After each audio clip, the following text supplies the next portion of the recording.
Ang mga tao ay may iba't ibang mga paniniwala at pananampalataya kung saan ang buong buhay nila ay umiikot. May mga pinaniniwalaan ng iba na kung minsan ay nakakatawa at malayo sa pagiging praktikal. Ngunit ayon sa Vedic Astrology, isang uri ng astrolohiya na popular sa bansang India, bilang isang basihan ng paniniwalang ito, ang Sabado ay kinokonsidera na hindi swerteng araw sa isang buong linggo. Maaaring totoo dahil kumpara nga sa practice na wika, ang Sabado ay para sa pag-alis ng malas at negatibong enerhiya. Kaya naman ang mga spell at ritual na dapat mong gawin dito ay para sa pagpapaalis ng malas o negatibong enerhiya. Ang araw na ito ay governed ng planetang Saturn. Para sa kanila, ang Sabado ay ang araw ni Shani. Sa mitolohiya ng India, siya ang pinakamakapangyarihang Diyos at kayang sirain ang galit nito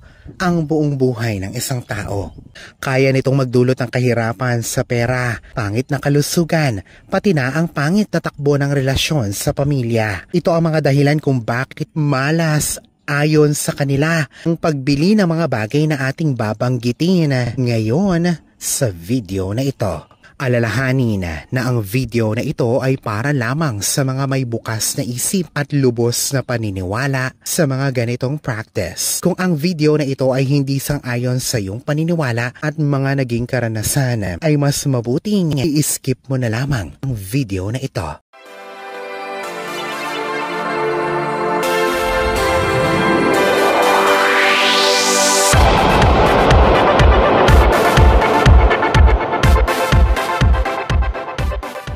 Kung ngayon ka pa lang sa channel na ito, huwag kalimutang i-like at i-share ang video na ito. Mag-subscribe ka na din, i-click ang bell at all para lagi kang updated sa aking mga pampaswerte videos. Una, huwag bibili ng iron. Hindi ito plancha kalaurel. Ito ay isang uri ng bakal na ang tawag ay iron. Huwag bibili ng mga bagay na gawa sa metal na iron o mga bagay na may iron.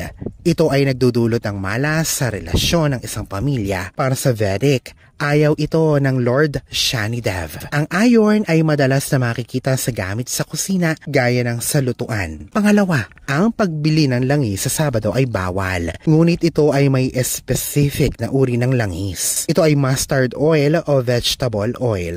Nagpapahiwatig ito ng pagkakasakit. Sa paniniwala, ang pagbili ng langis sa Sabado ay nagdudulot ng pagkakasakit. Pangatlo, ang pagbili naman ng asin ay pahiwatig ng kawalan at pagdami o pagkabaon sa utang. Kung ang daloy pinansyal mo ay mahina ngayon, ay huwag mo na itong palalain pa dahil sa pagbili o pagdagdag ng asin sa Sabado. Ito ay nagdudulot ng pagkalugi sa negosyo, pagkabaon sa utang at marami pang paghihirap sa pera. Pang-apat, ang pagbili o gawing regalo ang gunting ay hindi dapat ginagawa sa araw ng Sabado. Ito ay nagdudulot ng pag-aaway sa pamilya at kaibigan.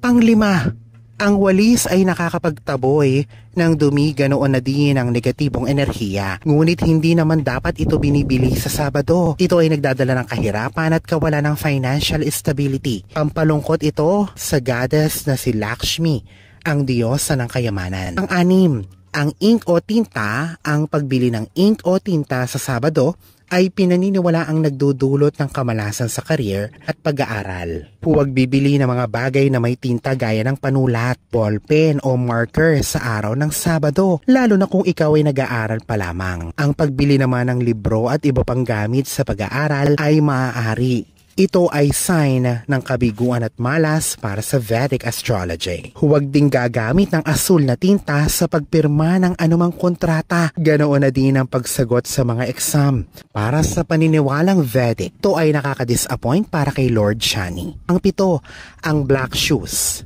Ang pagbili ng black shoes o itim na sapatos sa Sabado ay humaharang sa promotion sa trabaho at pag-unlad sa buhay. Ito ay pinaniniwalaan din na nagdudulot ng pagtatalo o hindi pagkakaunawaan sa opisina.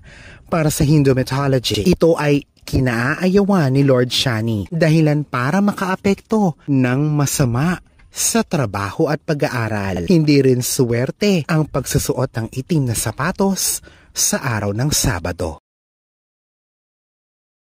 Alalahanin na sa poong may kapal pa din, nagmumula ang lahat ng pagpapala, ang kasipagan at ang kabutihan sa ating kapwa kasabay ng buo mong pananalig sa may kapal. Ang siya pa rin na dapat ay manaig. Ang mga ito ay mga gabay lamang. This is Fidel Rosario. Thank you for watching.